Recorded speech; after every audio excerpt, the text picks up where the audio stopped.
Hi friends, I am Ali, back here again with a new video. In this video I have come up with some new concept in the Python which I haven't told you yet, that are functions. We usually use functions in almost every programming language, but with some different syntax and use it. In Python we will also discuss what functions are, its concept as well as its structure. Since function is a complex topic, so I've decided to make a series in about of 9 to 10 videos. After seeing all of that, you will mastering that important component of Python, that is functions.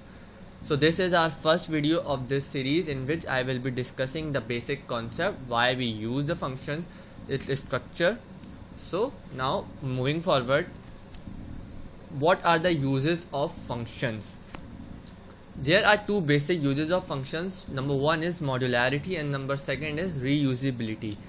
Friends, in our complex coding we have to ensure that we have written a program that satisfies the reader as well as ourselves while reading it. After some time we can understand it easily. So we wanted to divide our program into sub programs if we want to make it clear and understandable. That is an important usage of functions. By using functions we can have our understanding easily what we have done by using the function. This is modularity. And the number second, which is very important characteristic of function, is reusability. Friends, for example, I am writing a program in which I want to use the same coding after some certain interval about 3 to 4 times. Now what I can do, either I have to write the again program from the scratch. No, with the use of function we can just recall the function. I would tell what recall is, but for now you have to remember is, just by using function you don't have to write the coding right from the scratch. Just you have to recall the function and you can easily reuse what you have write once. So these were the two uses of functions. Now I am going towards the structure of function. How can you make a function in Python?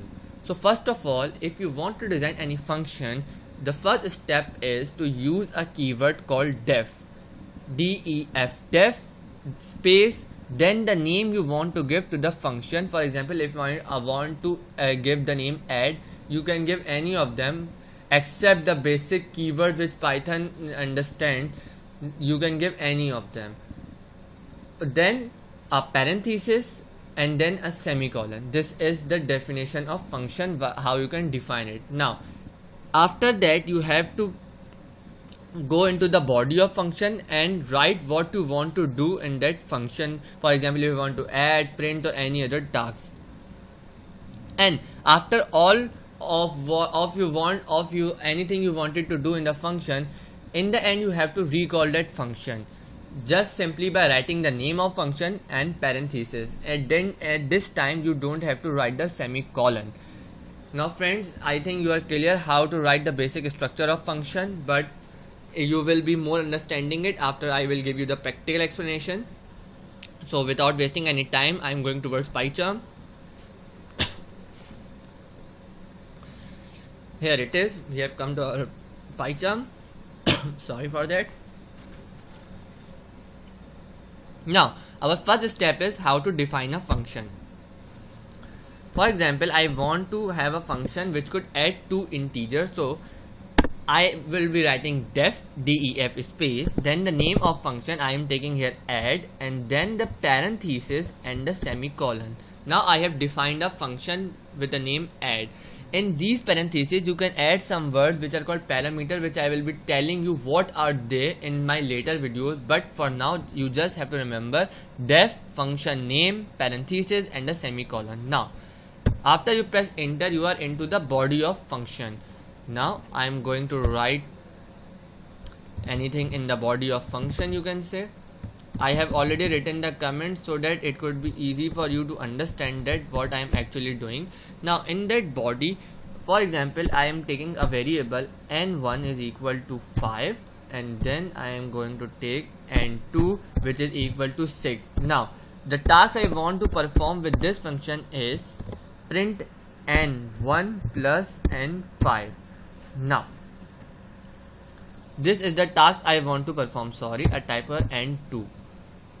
Now at last I have told you a function cannot be proceed further if you haven't recalled it, so I have to recall it must. For that I will just write add and then the parenthesis. This is the recalling of function which we have created here. Now I am going to run it. What happens you will see then. Here you can see it has given the result, that is 11. It has added our 5 and then 6. Now for example I want to add, now I want to subtract two numbers. Then I will write sub and then parenthesis again and then this. Now I am going to take some other variable, that is f1 is equal to 6 and then f2 is equal to 4, and then I am going to print f1 minus f2, and then again I am okay. Then first of all I want to tell you, if you haven't recalled a function, what happens. You can see our first function worked but the second didn't. Why so? Just because we haven't recalled it. So it is a very important task. Now I am writing sub and then parenthesis. Now you will see that both will, yes, here it is, 6 minus 4 is equal to 2. Both of them has worked.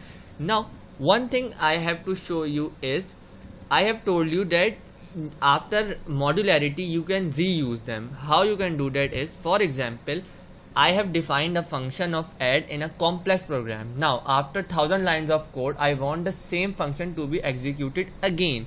So just I have to do is, instead of writing the whole code, I just will write again this add and this function will again works. Now you can see I am going to run it again.